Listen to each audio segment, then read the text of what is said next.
के prime minister Benjamin Netanyahu उस दिन न्यूयॉर्क में थे। यूनाइटेड नेशन की जनरल असेंबली चल रही थी। तमाम देश के राष्ट्रीय अध्यक्ष वहाँ अपनी अपनी बात रखने के लिए जा रहे हैं। हमारे प्राइम मिनिस्टर नरेंद्र मोदी भी पहुँचे थे अमेरिका न्यूयॉर्क, उन्होंने भी अपना संबोधन दिया। 27 को नेतन्याहू की बारी थी और वो यूएन को संबोधित करने वाले थे और यूएन के जरिए तमाम दुनिया भर के अलग अलग देशों को। इसी यूएन हॉल में जब वो बैठे थे तब उनके पास एक फ़ोन आता है और इस फ़ोन पर वो एक यस बोलते हैं, मतलब किसी चीज़ की इजाज़त देते हैं और फिर वो अपना भाषण देने के लिए यूएन के मेन हॉल में पहुंच जाते हैं। इस एक फ़ोन कॉल के बाद अब हलचल शुरू हो चुकी थी। हलचल ख़ास तौर पर इजराइल का एक एयरबेस है, हैत्जेरिम एयरबेस, साउथ इजराइल में है। हैत्जेरिम एयरबेस पर उस वक्त 8 फाइटर जेट खड़े हुए थे और इन 8 फाइटर जेट की ट्रेनिंग पिछले 1 हफ्ते से चल रही थी। इन 8 के 8 फाइटर जेट में अराउंड 900 केजी बॉम्ब थे और इन बॉम्ब को गिराना था। लेकिन 8 के 8 जो फाइटर जेट थे उनके पायलट को ये मालूम नहीं था कि इस बॉम्ब को गिराना कहाँ है, टारगेट क्या है, लोकेशन क्या है, किसी को नहीं बताया गया। पर वो ट्रेनिंग कर रहे हैं। अब 27 सितंबर फ्राइडे का दिन आता है। 27 सितंबर की दोपहर का वक्त था, फ्राइडे का दिन था। अचानक मोसाद के ज़रिए इजरायली आर्मी और वहाँ की सरकार उन तक कोई खबर मिलती है।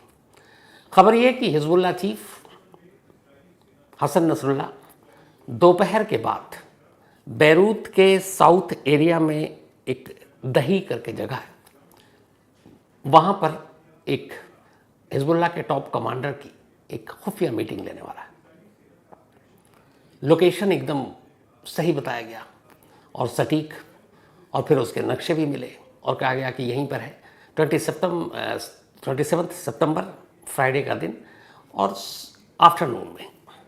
अब ये सारी चीज़ें खबर मिल चुकी थी इजरायली सेना को, इजरायली गवर्नमेंट को, मोसाद को। और ख़बर देने वाला एक ख़ास जासूस था, एक भेदिया, जो मोसाद के लिए काम कर रहा था। लेकिन हैरानी की बात यह थी कि वो जासूस कोई और नहीं बल्कि एक ईरानी था। वही ईरानी जो हिजबुल्लाह को सबसे ज़्यादा पनाह देता है, जो हिजबुल्लाह का संरक्षक है। हिजबुल्लाह को तमाम हथियार, फाइनेंशियल मदद करना ये ईरान करता है। हिजबुल्लाह को हिजबुल्लाह बनाने में ईरान का रोल रहा है और उसी ईरान का एक जासूस मोसाद के साथ मिलकर काम कर रहा है।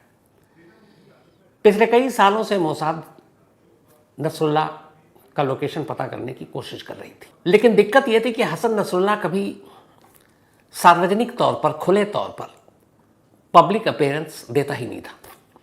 मतलब वो खुलकर कभी सामने नहीं आया, क्योंकि मालूम है कि आज के टेक्नोलॉजी के ज़रिए, मोबाइल के ज़रिए, सैटेलाइट के ज़रिए लोकेशन पता चल सकता है और फिर ड्रोन अटैक या एयर स्ट्राइक के ज़रिए जान जा सकती है और ऐसे कई हमले हो चुके हैं। तो अब हिजबुल्लाह चीफ एक इम्पॉर्टेंट पोस्ट और हसन नसरुल्लाह पर इससे पहले कई ऐसे अटैम्प्ट हो चुके थे। तो इसीलिए हसन नसरुल्लाह इस बात का बहुत ख्याल रखता कि कभी खुले आसमान के नीचे पब्लिक गैदरिंग या ऐसे फंक्शन में वो कभी शामिल नहीं होता। इसी से आप अंदाज़ा लगाइए कि लास्ट 18 या 18 सालों में कभी भी हसन नसरुल्लाह को किसी भी फंक्शन में, किसी भी ऐसी पब्लिक गैदरिंग में देखा ही नहीं गया। जिन लोगों ने देखा वो बेहद करीबी, बेहद ख़ास कमांडर, बस ख़ास लोग होते थे। और जब हसन नसरुल्लाह की कहीं कोई मीटिंग होती थी, 1 घंटे के अंदर वो 5-6 बार लोकेशन बदल दिया जाता था। पहले कुछ बताया जाता, फिर कुछ, इसलिए कि ख़तरा इतना ज़्यादा था। तो हसन नसरुल्लाह को किसी ने देखा नहीं, कभी वो सामने नहीं, 18 साल से कभी। तो मोसाद के लिए वहाँ तक पहुँचना बड़ा मुश्किल काम था और इसीलिए मोसाद किसी ऐसे भेदिए की तलाश में था जो हसन नसरुल्लाह के लोकेशन तक पहुँचा सके, क्योंकि हसन नसरुल्लाह अपने टॉप कमांडर से मीटिंग तो किया करता। और इसी कोशिश में एक जासूस तैयार हुआ। चूँकि ईरान और हिजबुल्लाह इन दोनों का बड़ा करीबी रिश्ता है, तो ईरान में वो एक ऐसे जासूस को तैयार किया जिससे ऊपर तक की खबर मालूम थी कि कब बात होती, कब कहाँ मुलाकात होगी, मीटिंग होगी टॉप लीडरशिप की। तो ये सारी जानकारी थी। लेकिन इधर फिर धीरे धीरे फोकस कहीं और था। उधर हमास अक्टूबर में कूद पड़ा, उसने हमले किए, 1000 से ज़्यादा इजरायली मारे गए। अब फोकस हमास की तरफ था। उधर ईरान पर भी आपस में ईरान और इजराइल उलझे हुए थे। इधर लगातार वो जासूस हिजबुल्लाह चीफ के भी पीछे पड़ा हुआ है, उसके लोकेशन को ढूंढने की कोशिश कर रहा है। धीरे धीरे वक्त बीतता है। अब जब इधर हाल में 7 अक्टूबर 2023 के बाद जब 1000 से ज़्यादा इजरायलियों की जान गई, तब ऑपरेशन तेज़ हुआ। अब उनके टारगेट पे 2 लोग थे, एक हमास का टॉप लीडरशिप, दूसरा हिजबुल्ला। अब हिजबुल्ला का जो मेन गढ़ हेडक्वार्टर सब कुछ है लेबनान में।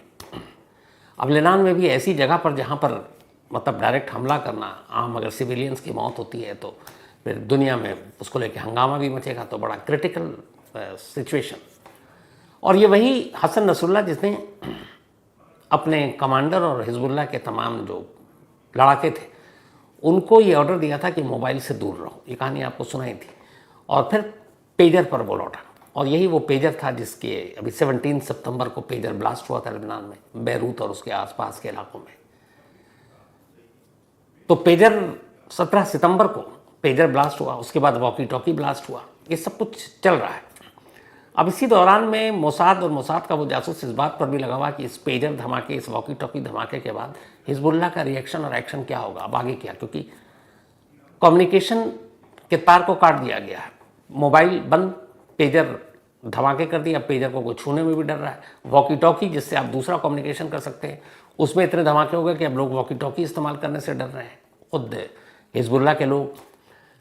तो अब कम्युनिकेशन कैसे हो? तो जो एक्सपर्ट्स, उनका मानना है कि इन कम्युनिकेशन के तार को काटने के पीछे असली मकसद यही था कि जब कम्युनिकेशन कटे तो फिर किस तरीके से हिजबुल्लाह के लोगों से हिजबुल्लाह चीफ कांटेक्ट करता है, और तब शायद कोई ऐसा क्लू मिले जिससे हिजबुल्लाह चीफ तक पहुंचा जा सके। ये सिलसिला चलता रहा, और अचानक पेजर ब्लास्ट के बाद अगले 1 हफ्ते में कुछ इंपॉर्टेंट इन्फॉर्मेशन मिला। वो ये कि बैरूत में ही और अभी भी वहीं है हिजबुल्लाह चीफ। अब इजरायली जो फोर्सेस हैं वो सब तैयार हैं कि एक बार एक्यूरेट लोकेशन मिल जाए तो फिर धावा बोला जाए। लेकिन यहाँ है कि एक्यूरेट मिलना चाहिए, क्योंकि मौका एक मिलेगा, अगर नाकाम हुआ तो फिर हिजबुल्लाह चीफ कहाँ गायब होगा, दोबारा फिर उसे ढूंढना, 18 साल तो वैसे ही हो गए, तो फिर पता नहीं कब कहाँ कैसे उसको ढूंढा जा सके। तो यहाँ ये था कि ऑपरेशन एक ही बार में कामयाब होना चाहिए, इन्फॉर्मेशन बिल्कुल सटीक होनी चाहिए, जगह बिल्कुल एक्यूरेट बताया जाना चाहिए।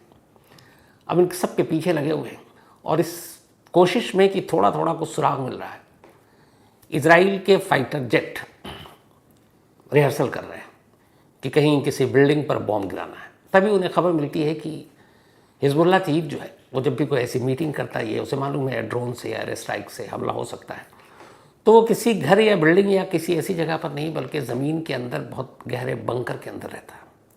कुछ बंकर ऐसे हैं जो 60 फीट गहरे हैं, और उसके अंदर, ताकि बॉम्ब का असर ना हो।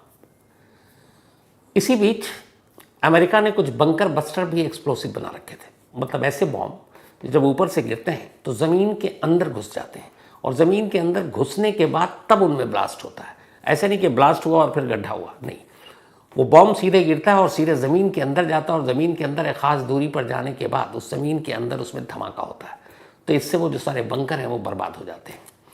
मई में बाइडेन सरकार से जब ये गाज़ा में और ये सारी चीज़ें चल रही थी हमास के बाद, और तनावपूर्ण माहौल, तब इजराइल ने मदद मांगी थी अमेरिका से, और अमेरिका ने इजराइल को करीब 2000 केजी बॉम्ब दिए थे अलग अलग तरह के, मदद के लिए, ताकि इजराइल अपना डिफेंड कर सके। और उसमें वो बंकर बस्टर एक्सप्लोसिव भी शामिल थे, जो किसी भी बंकर को भी तबाह करके अंदर भेद कर हमला कर सकते थे। ये मई में इसी साल मिला इजराइल को। अब इजराइल को मिल गया। अब इजराइल इधर सारा अपना उसका फोकस है उस ईरान के जासूस पर, जो सही लोकेशन बताए दे देकर एक वही सुराग। इंतज़ार किया जाता रहा। पेजर बम और वॉकी टॉकी में धमाके ने थोड़ा सा रास्ता साफ किया। अब ये हुआ कि सब बिखरे हुए हैं, सब अलग अलग हैं, कई लोगों की जान चली गई, कम्युनिकेशन का तार सिस्टम कट गया। अब कैसे क्या किया जाए, आगे की प्लानिंग क्या होगी। तो ये उम्मीद थी मोसाद को कि आगे की प्लानिंग के लिए कोई ना कोई एक टॉप लेवल की मीटिंग होगी, और उस मीटिंग में हाँ जो हिजबुल्लाह चीफ हैं वो खुद होंगे। लेकिन वो मीटिंग कहाँ होगी? अब ये सबसे बड़ा रोल था उस जासूस का जो मोसाद तक ये खबर पहुँचाए।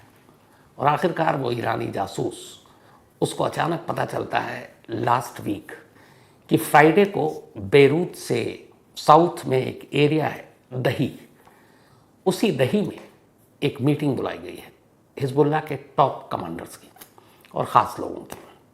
और सबसे बड़ी बात यह है कि इसमें हिजबुल्लाह चीफ मौजूद होंगे। ये खबर जैसी उसे मिली उसने पास किया, मोसाद, फिर इजराइल मिलिट्री और फिर इजराइल की गवर्नमेंट तक ये बात गई। अब मीटिंग है, अभी तक टाइम और लोकेशन पता नहीं है, लेकिन फिर अचानक फ्राइडे को दोपहर के बाद उसी जासूस से ये खबर मिलती है कि ठीक आज दोपहर को, मतलब दोपहर के बाद, बैरूत के साउथ में इसी दही इलाके में एक बिल्डिंग है, 6 घरों को मिलाकर एक कंपाउंड बनाया है। मतलब एक कंपाउंड के अंदर 6 घर हैं और उसका रिहायशी इलाका है, वहाँ लोग रहते हैं। और उसी कंपाउंड के बीच में नीचे एक बंकर है और वो बंकर 60 फीट गहरा है और उसी बंकर के अंदर हिजबुल्लाह चीफ के आने की उम्मीद है और वहीं ये मीटिंग होगी। हर तरह से क्रॉस किया गया, पता चला हाँ ये मीटिंग है। 27 सितंबर तारीख थी, फ्राइडे का दिन था और आफ्टरनून का वक्त। जैसे ये क्लियर हो गया कि इसमें हिजबुल्लाह के लोग होंगे तो फिर ये मैसेज पास किया गया।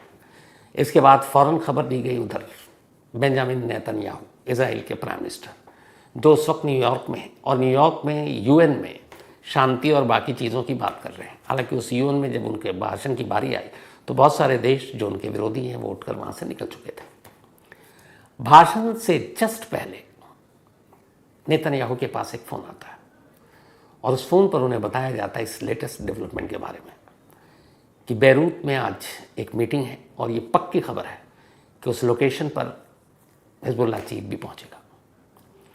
हमारी तैयारी हो चुकी, बस आपका इंतज़ार है। नेतन्याहू वहाँ से हरी झंडी दे देते हैं। जैसे ही वो हरी झंडी देते हैं, इसके बाद अब इजराइल के इसी हेत्ज़ेरिम एयरबेस से 8 फाइटर जेट उड़ान भरता है। इन 8 के 8 फाइटर जेट को अभी तक पता नहीं है कि उन्हें करना क्या है, बट उन्हें मालूम है कि उस फाइटर जेट में अराउंड 900 kg बॉम्ब है और इसमें बंकर बस्टर एक्सप्लोसिव भी शामिल है। फ़ौरन खबर इस एयरबेस पर पहुंचती है, 8 पायलट तैयार, इनको उड़ान भरने को कहा जाता है और जब ये उड़ान भरते हैं तब पहली बार इन्हें लोकेशन बताया जाता है। इन्हें कहा जाता है कि बैरूत में एक इलाका दही और उस दही में एक कॉम्प्लेक्स और उस कॉम्प्लेक्स या उस कंपाउंड में ठीक किस जगह पर बॉम्ब गिराने हैं। मतलब इतनी सीक्रेसी मेंटेन की गई कि पायलट तक को जिसको बॉम्ब गिराना है उसे भी पहले से नहीं मालूम, बस इतना पता है कि कोई एक टारगेट है जिस पर गिराना है, लेकिन ये नहीं। और जब ये बताया गया तब भी ये नहीं मालूम है कि उस जहाँ टारगेट है, जहाँ बॉम्ब गिराना है, वहाँ पे कौन कौन है, ये भी खुफिया रखा गया। और इसके बाद ये 8 फाइटर जेट उड़ते हैं और ठीक उस कंपाउंड के ऊपर 2 से 3 मिनट के अंदर एक के बाद एक कुल 80 बम गिराते हैं, 80। और इनमें वो बंकर बस्टर एक्सप्लोसिव भी शामिल था। जो बॉम्ब गिरता है आजकल आपको पता है कि वो सारा एकदम सटीक निशाना होता है। मतलब 2 बिल्डिंग अगर पास पास में इस बिल्डिंग पे गिराना तो उसी बिल्डिंग पे गिरेगा, बराबर में नहीं गिरेगा। तो बॉम्ब गिरता है और उसमें वो ख़ास तौर पर चूँकि इन्फॉर्मेशन थी कि वो बंकर के अंदर और बंकर ज़मीन के बहुत नीचे है, तो वो बंकर बस्टर एक्सप्लोसिव उसी जगह पर गिरा, वो ज़मीन के अंदर गया और अंदर जाने के बाद उसमें धमाका हुआ। इस मिशन के बाद वो लोग लौट आते हैं, बाकायदा इसकी वीडियोग्राफी करते हैं। जब ये बॉम्ब गिरा तो जो बाकी बॉम्ब गिरे और ये सारी 16 फीट के करीब गड्ढा हो चुका था आसपास में, और जो बंकर बस्टर था वो तो बिल्कुल नीचे तक गया। इसके बाद आसमान में ऑरेंज कलर का धुआं छा जाता है।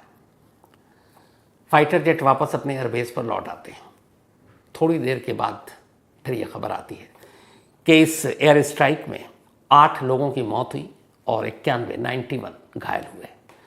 और उसके बाद फिर ये खबर आती है जिसका इजराइल को इंतज़ार था कि इस एयर स्ट्राइक में हिजबुल्लाह चीफ हसन नसरुल्लाह और साथ में एक बड़ा कमांडर अली कराकी, इन दोनों की भी मौत हुई। यानी जो 8 लोग मारे, बल्कि 6 लोग मारे गए थे और 91 इंजर्ड। उन 6 में से 2, एक अली कराकी और एक हसन नसरुल्लाह हिजबुल्लाह चीफ, जिसके लिए पूरा ऑपरेशन प्लान किया गया था। पहले इजराइल दावा करता है लेकिन किसी को यकीन नहीं होता दुनिया को। फिर बाद में खुद हिजबुल्लाह की तरफ से यह बयान आता है लेबनान में, और वो ये कि इस एयर स्ट्राइक में सचमुच हसन नसरुल्लाह मारा गया।